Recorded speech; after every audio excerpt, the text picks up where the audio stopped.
Recording in progress. Okay. So, you good, Chris? I'm good, you're going. Okay, so I'll call the meeting to order at 7:01. We'll start with Pledge of Allegiance. Pledge allegiance To the flag of the United States of America and to the republic for which it stands, one nation, under God, indivisible, with liberty and justice for all. All right. First item on the agenda is approval of the minutes. So we have 4 meetings we need to approve the minutes for. We have regular meeting on August 8th and then special meetings on August 15th, 18th, and the 29th. Is there a motion to approve those minutes? We do them one at a time or collectively? Jim or Jean. Okay. I move to approve the minutes from the August 8th, 15, 18, and 29th minutes. Okay. Second. Okay, is there any discussion? Okay, all those in favor? Aye. Opposed? Aye. Thanks, we got a little lag. So that's unanimous, Chris? Yep. So correspondence, the only item I had there is, and I neglected at the last meeting to hand out some information that was provided by Tom Fernay, which I did email to everybody. And so it was a study that showed the size of the town and the form of government based on the size of the town. And I mean, I'll let him speak in public comment, but I think what Tom was trying to show with that was that you know, as towns mature and they grow bigger, the trend is that they move to a more move away from an elected first selectman to a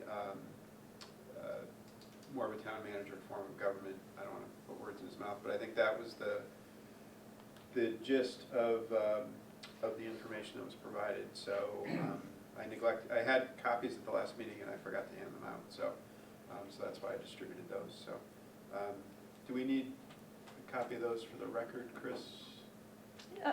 If you want to. Okay, It's totally I'll get up to you. those to you then. So. Okay. Public comment. Is there any public comment in the room? Tom? I know, shocking. You characterized the handout that you sent around accurately. Mostly I just wanted to point out that Suffield is kind of in the middle in terms of population, and most of those that are larger than us do not use a Board of Selectmen town meeting form of government. Many of them that are bigger than us have switched. Most of those below us in terms of population continue with the traditional town manager, Board of Selectmen town meeting. And that's all. I just wanted to use that because I spoke about that earlier in one of your meetings.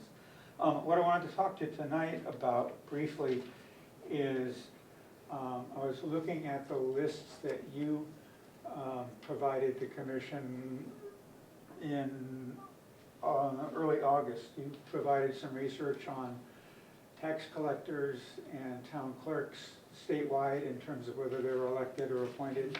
And then you had a shorter list for the treasurers. And the town clerk information, if I remember correctly, was about 10 years old, but still probably has not changed much.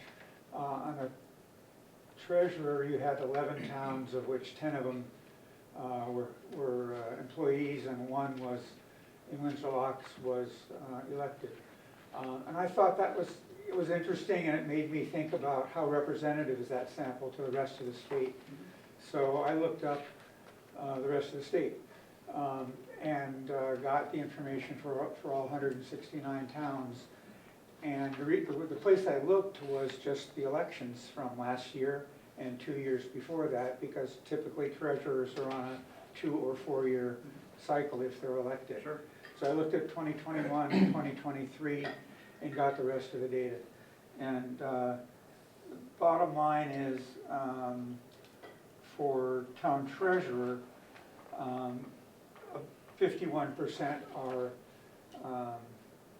elected, 49% are appointed, compared to the town clerk, where it was 72% elected, and the tax collector was 42%. Anyhow, I got some handouts that has the detail. I'll give to you now. And all I wanted to do is just make sure you had a little bit more information. Yeah, no, we appreciate that. And you know how I feel about town manager, that someday the town needs to address that. And I think that this step, a potential step, was an interesting choice, but shouldn't have been done in a vacuum without looking at the whole picture. Good. So that's it. Thank you very much. Thank you. Thanks, Tom. Yeah. That's helpful, thank you.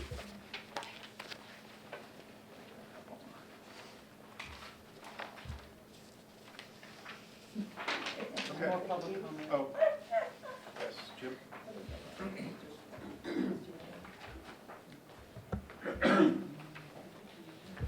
Jim Irwin, 58 Marburn Drive.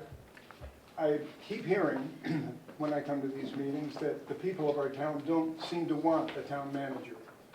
So we did some extensive research at the town hall, and as far as we can determine, there were 3 times recently that the citizens of our town were permitted to vote on the town manager question. In 1987, it was included with 6 other items in a single question for an up or down vote for the 10,000 people who were living in town at the time. And it was voted down along with the 6 other items. It was not given a single up or down vote on its own merits. In 1993, the recommendation was rejected by the Board of Selectmen at that point in time, and all of the recommendations from this commission, and or the seated commission at that time anyway. And so that was not on the ballot then. In 1996, and this is the one that I probably heard the most about, there was an extensive rewrite of the town charter. I mean, I believe you might have actually been on the on that committee, and it basically, again, it was put on the ballot as an up or down vote, and there were changes on virtually every page. I mean, it was a complete rework of the charter, and if you read through the whole thing, it was actually pretty well done. But with an up or down vote on it, it did not pass, and was defeated by over 1,000 votes. Jim, can I just interrupt you for a Certainly. quick question? In 1996, was each item presented to the town for a vote? Was each item, we were able to vote up or down on those No, items? it was one. the whole package. Okay, right. It was a thumbs up, thumbs down Thank you. situation, and there were so many changes, and I read the analysis of it afterwards. There were so many changes made that it was really overwhelming for the general population, and for somebody who gets into that kind of nuance, it was pretty overwhelming. In 2007, the town manager position, town administrator position was not even considered. In 2009, at the Board of Selectmen meeting, they voted down all of the suggested revisions from that committee, and so they were, again, not on the ballot. In 2015, the town manager was discussed, but not presented to the Board of Selectmen, as the town attorney at the time referenced the resounding defeat in the recent past, which would have been in 1996 or 1987, or 20 or 25 years before.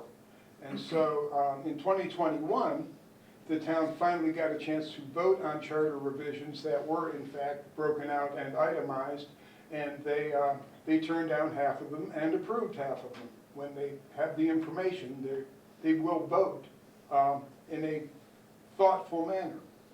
There was no town manager, however, proposed in that revision.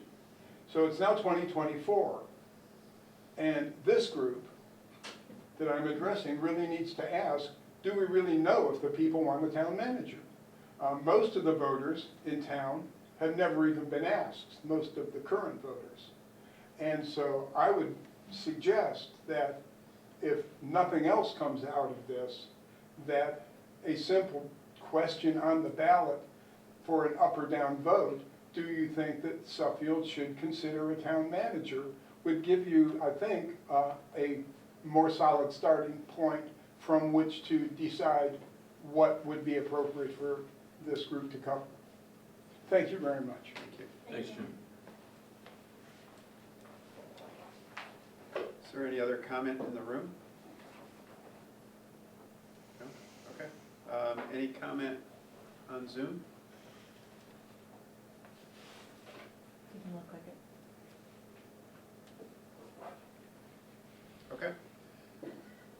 All right, so we'll move on to the next agenda item. So we did present to the Board of Selectmen, so I think as everybody recalls, when we were originally formed, we were given a date by which we needed to report to the Board of Selectmen, which we did a couple weeks ago, I think. August 21st? Is that what it was? August, yeah, Yeah. August 21st. So, you know, we provided an update as to where we were, you know, talked about some of the issues we'd had with, you know, not being able to meet as regularly as we had hoped because of some, you know, just some issues with the composition of the commission and some technical issues. So, you know, I think they were understanding and appreciative of the work that we've done. And they did agree to allow us to continue our work, which is why we're here tonight. And we have, I think we're scheduled to report back to them on November 6th. So that's the timeline that we're working under now, that you know, we've said that we will work to have our work completed by November 6th and report back to the Board of Selectmen on that date. So, anything I missed from that? I don't think so. No? Kathy, you were there? That's it. Okay. Good recap. Okay. All right, so I'll move on. So at our last meeting, you know, we made the decision that we were not going to move forward with changing the town clerk and the tax collector from elected to appointed. But we did decide that we wanted to spend more time looking at the treasurer position. And I think, you know, Tom alluded to the research that I'd done, and you know, his is certainly more comprehensive. You know, that was just an attempt to look at towns in our area and towns about our size that we're compared to, yeah, because of the size of our budget and the demographics of our population and things like that. So, you know, that was a bit of an outlier. I did subsequently get more information about Windsor Locks. So Windsor Locks was I think the only one on the list that has an elected treasurer. Their treasurer is a $200 a year stipend that does very little. So the bulk of the duties of the treasurer fall under the director of finance in Windsor Locks. You know, they do not have an elected treasurer functioning as we do. So, I mean, I think, you know, we've certainly got additional information here from Tom that we could consider. But, so, you know, at that meeting, we did not say we were going to make the treasurer appointed. I think we just said we wanted to spend more time looking at it and researching it further. So, so that's why it's on the agenda tonight. I did, and this we had at, I think, one of our first meetings, but these are the statutory requirements of the treasurer position. Oh, I gave it to you. So this is just to remind you of what, and I'm sorry, Mike, I don't have something to send to you.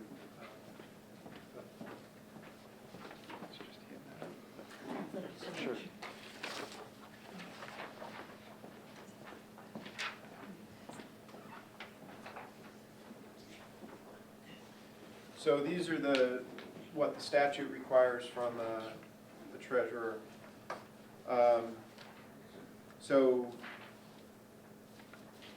I mean, I believe what the statutes require is that somebody has the duties of the treasurer. I don't know that this requires a standalone position as the treasurer. So, just what, I mean, I think if you look at these duties, a lot of what is in here is, is currently done by the finance office and the director of finance. So, receiving all money, that really goes through the tax collector and the finance office. I mean, keeping a record is, that's certainly in the finance office. So, the presentation at the town meeting is prepared in the finance office. So, I mean, the treasurer is an ex officio member of all the trust funds, so, the pension committee, and things like that. What I don't know is if it was an appointed person and they were not a resident of town, are they able to be an ex officio member? Kathy, do you know? Not off the top of my head, I Yeah. would look into that. Okay, I mean, that's something we could ask Derek, but. And then any payment of any obligation, and that all goes through the treasurer, the finance office, so. So just a point of information, I guess, so. And then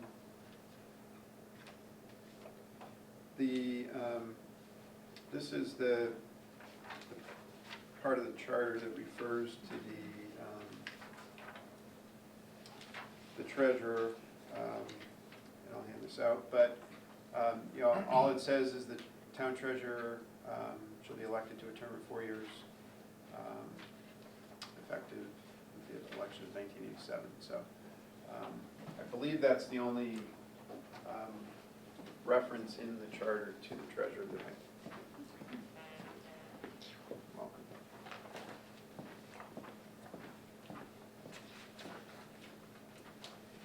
And then finally, this is just Job description. this is the director of finance.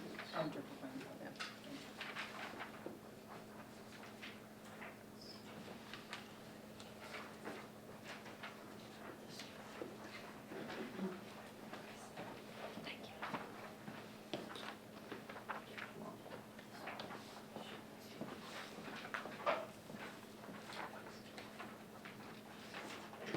Is this from the charter? This is from the charter. Okay. So, I mean, I think we need to have a discussion about how we feel about the position overall. I don't think we're at a point where we want to start writing or marking up the charter. So, I guess with that information, I'll open it up to discussion from the group. This is Elizabeth Kaplan. At our last meeting, and I read it in the notes and I didn't print them, so I apologize. I was trying to look them up on my phone and that's cumbersome. But on the August 29th meeting, we had discussed, in order to continue the discussion of treasurer, that we would talk to the director of finance and engage counsel and talk about how that job description might change or what might be reflected if we were to consider a change. And I don't believe we've done either of those things necessarily, and I'm wondering if we need a meeting to. So I did have a conversation with the director of finance. And so she came from Windsor Locks, so she has a frame of reference there. So in her experience in Windsor Locks, essentially the treasurer's duties fall under the director of finance. So the things that she talked about, that we should consider our bonding documents, certainly internal controls. I mean, we do now have a full-time assistant director of finance, so, there could potentially be segregation of duties in the office. But in a small office like that, if you were not gonna have the elected treasurer, you'd have to figure out, where's your dual control coming from? So, now, neither the treasurer nor the director of finance has the ability to do anything on their own, to move money, make payments, things like that, without a check on that. So, I don't know that that would be written into the charter. I think that's something that would need to be worked out, but, I think that would certainly be a consideration as to where is that, that internal control gonna come from. The other thing she pointed out, which I think is a good point, and, we've talked about it to some extent here, is that, if you had somebody with the power of the treasurer that was, wanted to cause malfeasance or, wanted to do something wrong, if it's an employee, you can get rid of them. You can terminate them, suspend them, whatever.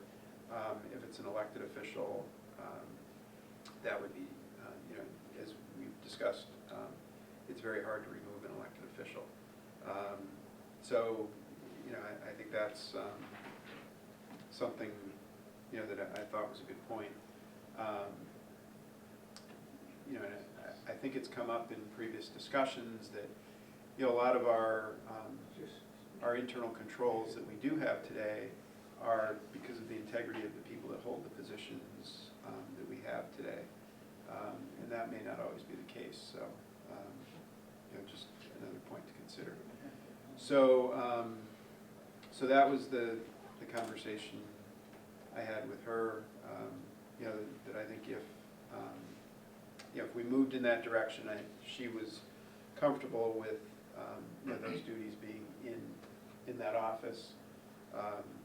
Whether we have, we'd have to add a body, that would have to be determined, but, again, that's not the kind of thing that would go in the charter. That would be up to the Board of Selectmen and the Board of Finance to make that decision through the budget process, I would say. So, other thoughts? I have some thoughts. Okay. So if we do consider, I'm Ray Dalrymple, sorry. If we do consider folding this position, I guess I'll use that term, folding the position into and under the finance department of the town as an appointed position, what's our objectives? And I'll list them for you, because I have some. Our objectives should be that this, folding that position under the department, Director of Finance, we should be able to enhance our internal controls. We should enhance our segregation of duties, and we should have increased oversight to that position. Not that we have something that's blatantly lacking right now, but this position, and then what you just handed out, Director of Finance, it says here, some of the tasks of the Director of Finance is assisting in cash management. So clearly, it's not something the Director of Finance does, but assists in. So it kind of suggests to me that this definitely is a standalone position, treasurer, cash management, whatever you want to call it. Folding this position under the Department of Finance in the town, the person in this position has financial interrelationships with both the town clerk and the tax collector. And I think that all of the objectives that we want to accomplish, the internal control, segregation of duties, increased oversight, I believe would then kind of extrapolate to those other two departments. It's kind of a win-win. But if we do make that change, we just want to clearly state what we think our objectives and accomplish what we want to accomplish would be very clear to the Board of Selectmen considering it. We cannot, as this commission, we can't dictate exactly how that finance department structure would look like. But it would be incumbent upon us to make sure that they're aware of what we want to accomplish by folding that position in. That's it. Yeah, I think that's a good point, because this is my 4th charter revision, and I have to say that there are things that we envisioned on previous charter revisions that were never implemented the way that they were intended by the Charter Revision Commission. Right. So, Right. We could design, the best job, or, the best charter provision that we can come up with, but it's not gonna be up to us to implement that. Correct. So, But we want to make it clear what our intentions were, anyway. okay. Jeremy? No additional comments at this time. Okay. Anything else, Elizabeth? Not at the moment. Okay. Mike, anything from you? Echo, I think Ray's comments were extremely well thought out. And I concur with his comments. I think the other thing, just to kind of dovetail with Ray, the third spoke, if you will, on the wheel would be not only the Director of Finance and the Town Tax Collector, but it's also the Board of Finance. And the chair of that group, as you know, Eric, does have some interactions with that position. Good point, Mike. Yeah. So, just a few thoughts from me. Initially, I didn't think it needed any change, and, I think we've got a great treasurer now, and she goes above and beyond, I think, what should be expected of the position for the stipend that we pay. It's literally every day of the week. There's work that she has to do. Her integrity is unquestionable. But I think the expectations and reliance on her are very high, and she's not going to be there forever. And so, I think that kind of leads me to say that, we should be looking at, what is the next, or what's the evolution of this position, understanding that, it's working fine now, but, we're not necessarily here to just say, it's fine, let's not change it. I think, we need to look forward to the future, and I think it's, as we've talked about it, we have a lot of money in the bank. There's a lot of money that flows through the town's accounts. And, if we did have a treasurer who was elected and didn't have the integrity or the work ethic that we've currently got, I think that would be a real problem. And, the town's finances are much more sophisticated than they ever have been, from banking and investments, from cash flow, administration of the debt. We're talking about issuing bonds, potentially. Those are all things that would traditionally fall to a treasurer. And there's a lot of sophistication there that I think having a full-time professional responsible for that would be beneficial. And I also look at risk management. I don't know that we do all that we can from a risk management perspective. I think it's partly because we're resource constrained that a lot of times we're fighting fires. We're not necessarily stepping back and looking at the big picture of the longer term. So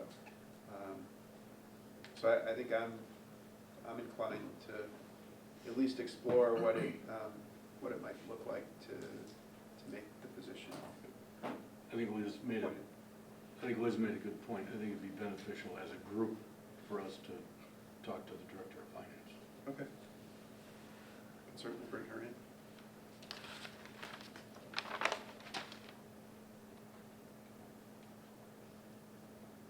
Just to get a better idea of the structure, the present structure, the interrelationships of the treasurer, and kind of learn more about how the whole, see how the sausage gets made. Okay.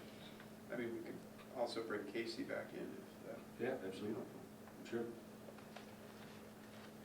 So here, it's Mike Haynes. I guess, from the discussion, it sounds like we're kind of leaning towards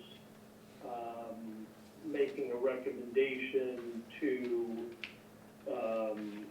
move that position to appointed as opposed to elected. And I guess my question is, to what extent do we need to detail, any job responsibility change or hierarchical change or anything else as far as the Board of Selectmen is concerned? Would you have any insight into that?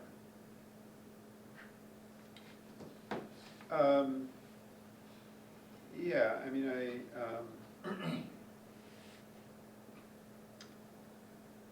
mean, we could, the charter does not provide significant detail on job descriptions.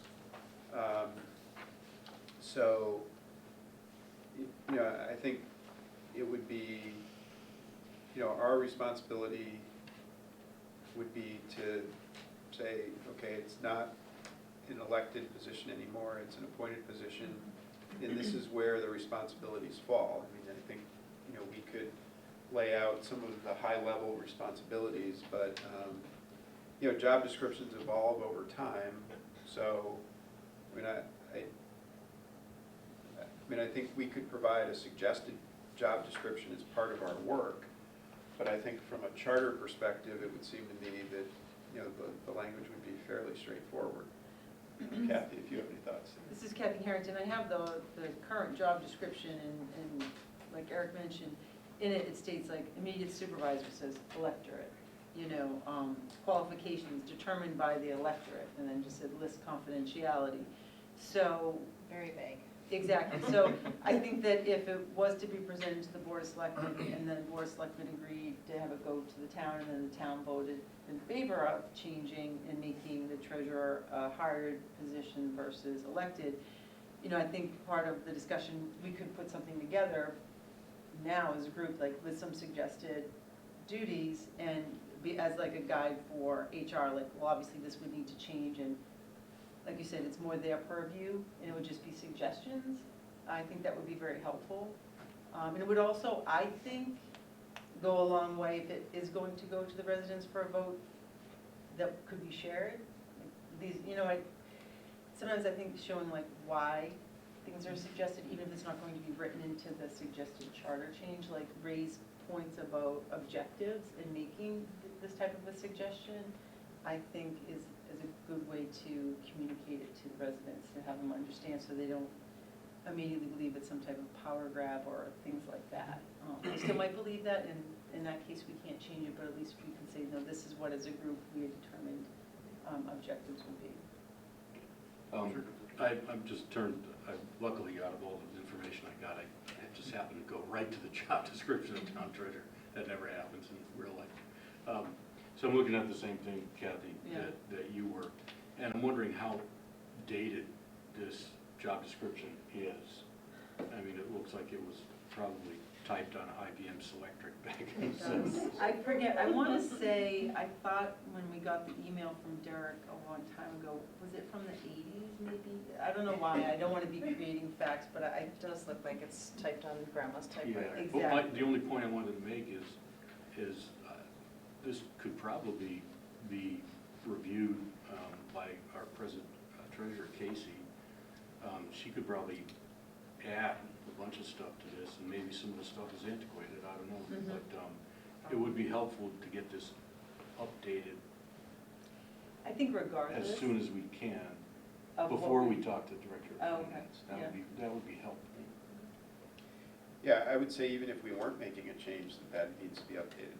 Exactly. Do the positions of clerk and tax collector have similar job descriptions that are from 1982? No, I believe that they are more updated, if I remember correctly. For example, like this is the tax collector, so it says created September 2019. Okay. You know, Karen has done such a great job in HR when she's come in, and then this is for town clerk, and this one is September 2019 as well. All I can say is perhaps I just didn't get around to the treasurer position at this time. You know, she's done such a great job of trying to make things very cohesive and across the board changes in HR. And these job descriptions, as you can tell, they're updated, they look very similar. It talks about general summary, Yeah. supervision, examples of, you know, essential functions. She goes through everything. And I think regardless of what we do, we would make a recommendation that maybe they should do that for treasurer. I think it's for Yeah, sure. the town, the tax collector, the tax collector is 4 pages long, pretty much single-spaced, and the job description for the treasurer is about 2/3 of the space, 2/3 of the page, I'm sorry. Yeah. So, yeah, that would help, tremendously. Yeah. So Mayor, I'm sorry, it's Mike Haynes again. I guess kind of where I was going with my question is, I've got a little bit of a concern, and maybe Derek can help with this question, but I have a little bit of a concern about getting too detailed in our recommendation as to specifics about, you know, job responsibilities and, you know, so on and so forth, because I'm not sure if that's going to be, and Kathy or Eric, maybe you guys know this, but I don't know if that's going to be something that is either going to have to be accepted in its entirety with regards to whatever the recommendation that this commission makes to that position. Will they be able to parse out the pieces? You know, maybe they don't really agree with, you know, 1 or 2 aspects of the job description that, you know, we think might be good to take a look at. So I'm kind of wondering whether we do this, or if it would be better if we would make it more broadly defined, and that is, and it kind of goes back to Ray's comments, right? You know, here's the thought process that the commission has. Here are some of the things that we would consider important, but not required, or not necessarily a part of the formal recommendation to the Board of Selectmen. But I don't know if I'm getting too far into the weeds or not. Hey, Mike, Ray Dalrymple, I agree with you that we really don't need to take on the responsibility of kind of getting in the weeds of what the job description is, or how that position would function, detailed how it would function within the finance department. I think that what we're discussing about, you know, getting an updated job description and talking with the director of finance, I think it's just for the commission to build our confidence in our final decision, not to get in the weeds of what the finance department should be making decisions about. That's my thought. Yes, Jeremy Lambert, I would agree. You know, as you mentioned, job descriptions can change all the time. We just need to be careful how we write it. We don't want to sort of paint ourselves, if we, you know, again, make the recommendation, we don't want to paint somebody into a corner where now they're unable to adapt to whatever changing legislation, financial law, financial best practices that sort of evolve. But I agree, I think updating, if we could get, you know, the current job description updated in some fashion, even if it's a working copy that we have, then we can kind of be informed and deliberate about any sort of changes we make based on that. This is Kathy here. Did you think that we could ask Derek if he has any language? He said if we were looking at potentially changing language related to any of these positions versus town manager, it's something he could recommend language. maybe we could ask him, because obviously, what you handed out tonight, Eric, is just one sentence about the treasurer being a term of, 4 years rather than 2, effective with a certain election. I think to Mike's point, the actual recommendation would probably be to delete that and then add some other provision similar to the director of finance provision that you handed out today from the charter that would provide for the treasurer. And maybe Derek, maybe he has some language that another town has used when they've kind of done a switch or something, and maybe he could be helpful. So It it would would be be, like starter language for us to make a recommendation. yeah, so, I mean, would it be to eliminate the elected with reference to the treasurer being elected? Or is it and just that? And incorporating it, the duties of the treasurer into the director of finance job description? I'm sorry, yes, thank you. Okay. Yeah, I mean, I That's think right.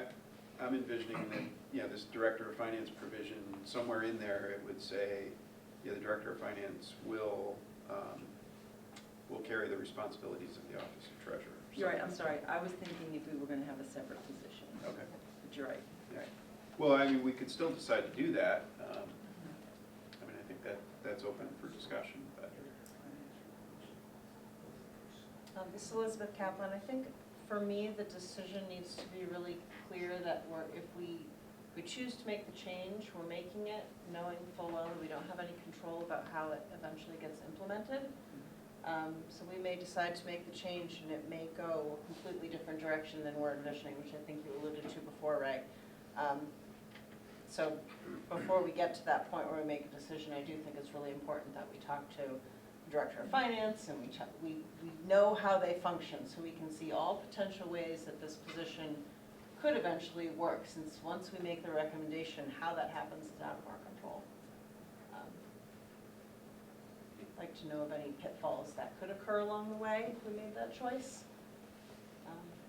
I'm not foreseeing any at the moment, but I don't know how they function, and I don't know how this change would alter how they function. Good points. Okay, so next steps, I can reach out to Derek about language. We talked about bringing in the Director of Finance and the current treasurer. I mean, as far as the Board of Finance goes, Mike, I think you're on the Board of Finance, so, I mean, I think we've got that covered, unless you think it warrants bringing anybody else from the Board of Finance in to talk to, get their thoughts on such a change. I don't think so, Eric. Okay. I mean, I do think it would be helpful, and maybe people could take the responsibility for looking at, other towns, maybe with appointed treasurers, what are their charter provisions, do they have job descriptions for those? Are there job descriptions that include the duties of the treasurer, things like that? So I would say if, I think in today's world, all that stuff is available online, so if people have time, if there are specific towns that they want to look at, that might be helpful to get some frame of reference for what other towns do. Anything else we need to do to move forward with that? Patriots Jets come on soon. Yeah, Point of order. yeah, Okay. okay. You don't have to put that on your minutes, Chris. Exactly. Okay. At 7:45. All right, so anything else on that for tonight? Okay. So I'll move on to the next item, which is any other areas that we want to conduct further review. I think at the last meeting, we decided we were not going to recommend changes for the town clerk and the tax collector. We did want to look at the treasurer in more detail. I mean, there have been other things that have been brought up to us as things that we should look at. And I think somewhere we have a summary of what those things are, but is there an appetite for us looking at any of those other other items in more detail. I think since Kevin came to us, Kevin Goff with the Permanent Building Commission, I haven't looked further into it, how much time we think that would take us to look at that section of the charter, and it sounded to me in his presentation that the way they function isn't the way that it's currently written, so it sounds like a rewrite, but I don't know if we're talking about, a couple of pages of a rewrite that might make some sense, or whether that is a much larger thing that we don't want to take on at this point. Is that something that should be, instead of going through this charter commission, is it simply something that should be presented to the Board of Selectmen and Derek Donnelly?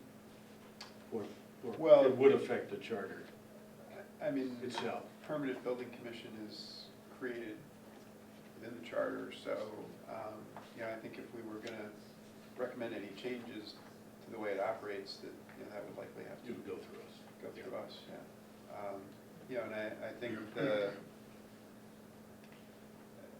I think his concern was that, it's a volunteer committee that's been tasked with, maybe more responsibility than they think that they should have. Right. So, why don't we all look at it between now and the next meeting, and we can talk about it at the next meeting. Eric, this is Kathy And Harrington. Eric, Mike, sorry Kathy. go ahead, Mike. So, just to get to that point, the read that I had, I thought it was pretty clear in the charter that what that commission did, who it reported to. Now, frankly, the way that I took the discussion, it just seems like there was some lack of interaction, or maybe not fully understanding direction by the first selectman.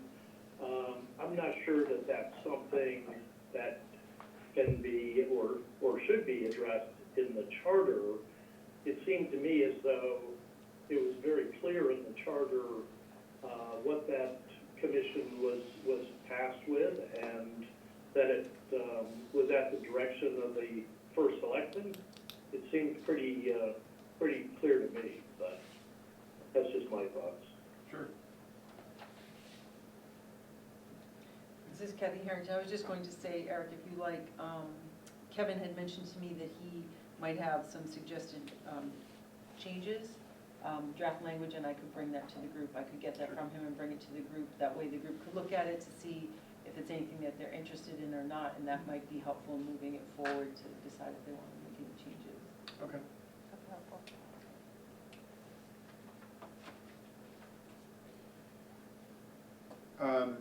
Any other topics that we've discussed that there's an appetite for us to look at? No. Here.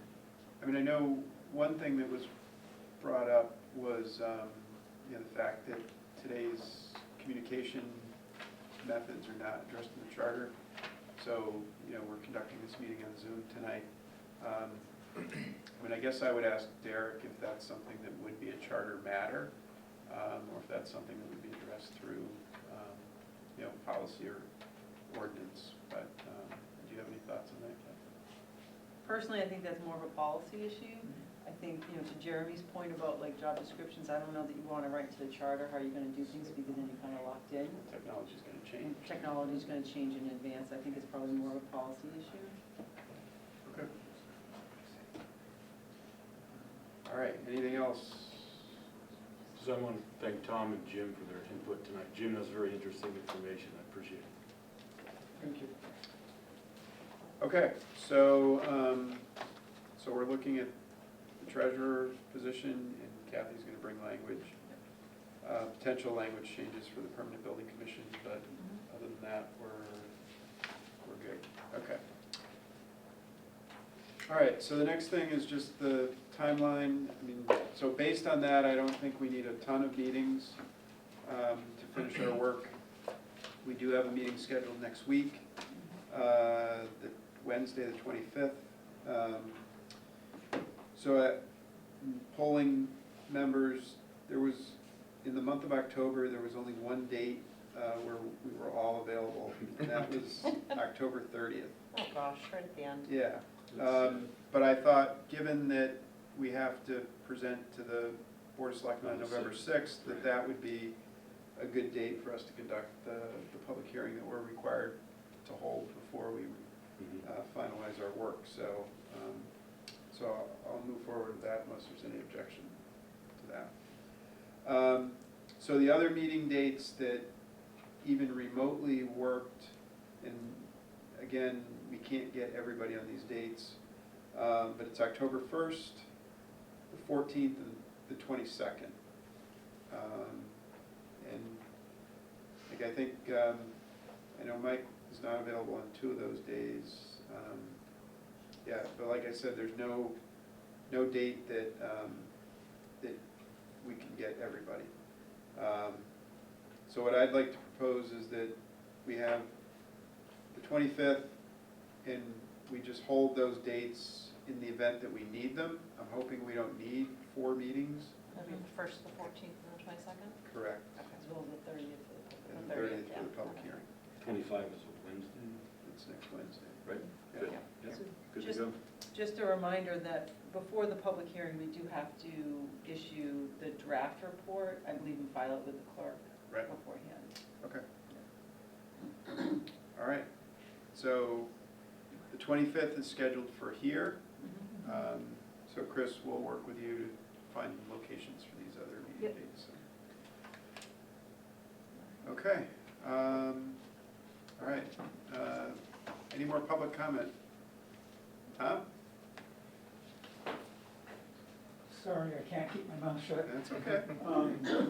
Good comments, good discussion.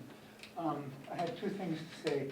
At the last meeting, didn't you say that somebody was gonna talk to the auditors also about We did. the balance in the, how to, Yep.